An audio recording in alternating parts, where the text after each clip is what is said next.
FORA.tv. The world is thinking. We all assume that Iran is indeed pursuing a nuclear weapons capability. I think the more interesting question to ask is why? What is their impetus for pursuing a nuclear weapons capability? And I would argue, at least in part, it's due to a sense of insecurity vis-a-vis the United States. And I think that if we try to change Iran's threat perception vis-a-vis the United States, their nuclear calculations may well change. I don't think they're simply pursuing this in a vacuum. What do you mean, change the threat perception? Well, I think for the last several decades, the Iranian leadership, in particular the Supreme Leader Ayatollah Khamenei, really believes that deep down US policy toward Iran is not behavior change, it's regime change. He believes deep down Washington wants to go back to essentially a patron-client relationship with Iran, which existed during the time of the Shah. And if we can somehow allay his sense of insecurity, and it's not going to be easy, and there are no guarantees that it's going to work, but I don't think we've really exhausted diplomacy yet. But Iran is an immensely aggressive, violent country. It's the world's leading exporter of terror. It's the one, when the Supreme Leader Khamenei responded to Obama's olive branch the other day, he had a claque of tens of thousands standing there chanting, "Death to America, death to America." Then Ahmadinejad says, we need to have a discussion in mutual respect. Death to America, death to America.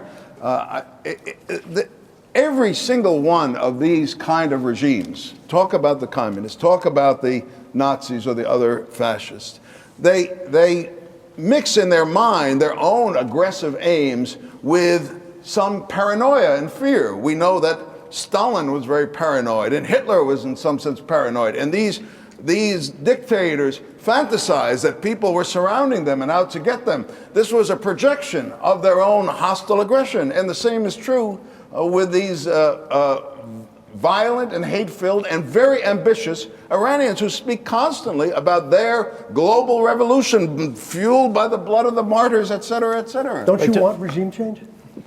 Absolutely. If I could push a button, make it happen. But I think if we bomb Iran, that dream of regime change is going to be deferred for many decades. It's a separate question, and it's an important question.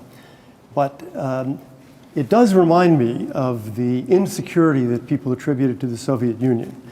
When the United States was the sole nuclear power at the end of World War II, we did nothing to attack the Soviet Union, yet we heard for years and years about Stalin's great insecurity.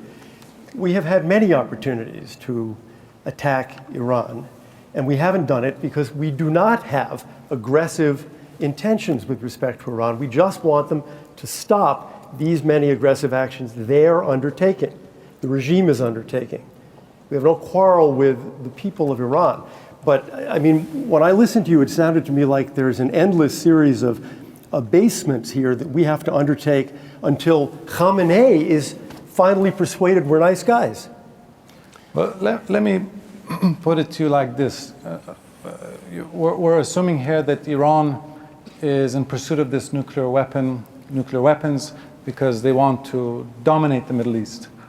And when you talk to people like Khamenei, he has said very openly that in fact Iran's best vehicle for asserting its interest throughout the region is what? It's ironically democratic elections. Because when democratic elections happen in the region, what happens? Hamas gets elected in Palestine, Hezbollah in Lebanon, the Muslim Brotherhood in Egypt, Iran's Shiite co-religions in Iraq.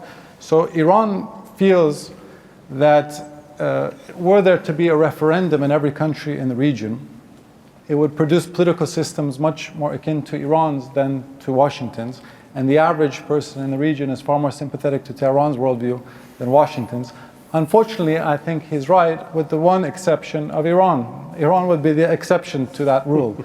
And if we were to bomb Iran, I would argue it would no longer be the exception to that rule.